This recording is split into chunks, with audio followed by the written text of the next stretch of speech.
అంటే ఎంత కన్వీనియంట్గా ఉంటాయి పాలిటిక్స్ అంటే, మన ఈ మధ్యన ఒక విశ్లేషకులు ఒక ఆయన, నేను అమిత్ షా గారు మాట్లాడుకుంటున్నామంటే ఆయన పక్కనే ఉండి విన్నట్టుగా మాట్లాడారు. అంటే నాకు ఆయన అంటే చాలా గౌరవం, నాకు చాలా గౌరవం. ఎందుకంటే ఆయన ఇంట్లో పెళ్ళికి కూడా వెళ్ళాను నేను. ఓకే, ఎవరి అభిప్రాయాలు ఉండొచ్చు, నిజంగానే పాలసీ పరంగా మాట్లాడటం విశ్లేషణ వేరు, హియర్సే అనేది విశ్లేషకులు మాట్లాడకూడదు. ఇప్పుడు పలానోళ్ళు చెప్పారు, నాకు అథారిటీ వాళ్ళు ఎవరు చెప్పలేరు. ఈ సభాముఖంగా నేను మీకు ఒకటి చెప్పదలుచుకున్నా, మనకి ఎక్కడ ఉంది పార్టీ నడపడానికి శక్తి? అందరికీ రాజకీయాల్లో గౌరవం, విశ్లేషకులు కూడా గౌరవించే మనిషి ఆయన, ప్రత్యర్థులు ఈర్షపడే మనిషి. అయితే మన ప్రొఫెసర్ నాగేశ్వరరావు గారు ఎప్పుడు కూడా పవన్ కళ్యాణ్ గురించి పాజిటివ్గానే మాట్లాడారు.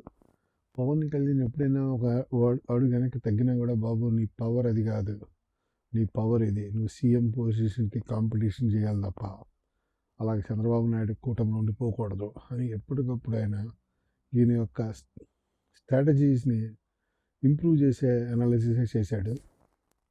పవన్ కళ్యాణ్ అంటే అవినీతి ఉండదు, పవన్ కళ్యాణ్ అంటే కన్వెన్షనల్ పాలిటిక్స్ చేయడం, అలాంటి ఒక ఇంప్రెషన్ క్రియేట్ అవడానికి కారణం ప్రొఫెసర్ నాగేశ్వరరావు గారి కామెంటరీనే.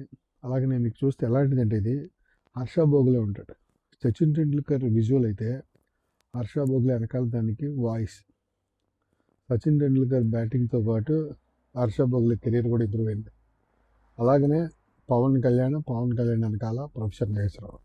అలాంటి ప్రొఫెసర్ నాగేశ్వరరావు గారు అమిత్ షా తోటి పవన్ కళ్యాణ్ కలిశాడు, నాకేదో విశ్వసనీయ సమాచారం ఉంది అని చెప్పినందుకు గాను ఆయన మీద ట్రాలింగ్, ఆ ట్రాలింగ్ సరిపోక ఆఖరికి పవన్ కళ్యాణ్ కూడా ఆయన్ని తీసి పారేసినట్టు మాట్లాడటం నాకు చాలా మనస్తాపం కలిగించింది.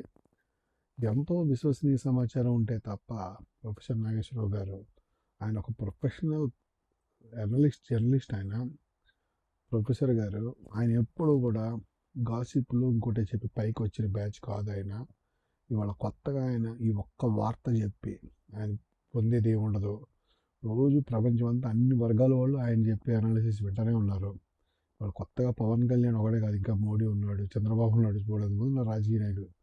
సో పవన్ కళ్యాణ్ వాడుకోవాల్సిన అవసరం ప్రొఫెసర్ గారు ఉండదు. అసలు ఆయన పద్ధతే అది కాదు. ఆయన అనలిస్ట్గా పేరు వచ్చింది గాసిప్ షిప్ కాదు. ఆయన అనాలిసిస్లో ఉన్న నిజాయితీ వల్ల, ఆయన అనాలిసిస్లో ఉన్న డెప్త్ వల్ల ఆయన పైకి వచ్చాడు. సో ఆయన పవన్ కళ్యాణ్ తీసి పడేసినట్టు మాట్లాడడం నాకు చాలా బాధ కలిగించింది. ఇన్ కేస్ విశ్వసనీయ సమాచారం ఏదో ఉందంటున్నాడు కాబట్టి ప్రొఫెసర్ గారు, ఆయన విశ్వసనీయతగా ఇప్పుడు క్వశ్చన్ వచ్చింది కాబట్టి, ఆ విశ్వసనీయ సమాచారం ఎవడు చెప్పాడు? అమిత్ షా తోటి పవన్ కళ్యాణ్ మాట్లాడుతూ ఉంటే జగన్ అరెస్ట్ చేయమని చెప్తే అంత విశ్వసనీయంగా లీక్ చేసింది ఎవడు? దాని యొక్క ఆధారాలు ఏంటి? కొంచెం ప్రొఫెసర్ గారు బయట పెడితే ఆయన యొక్క ప్రొఫెసర్ గారి యొక్క విశ్వసనీయత ఇప్పుడు నిలబడింది.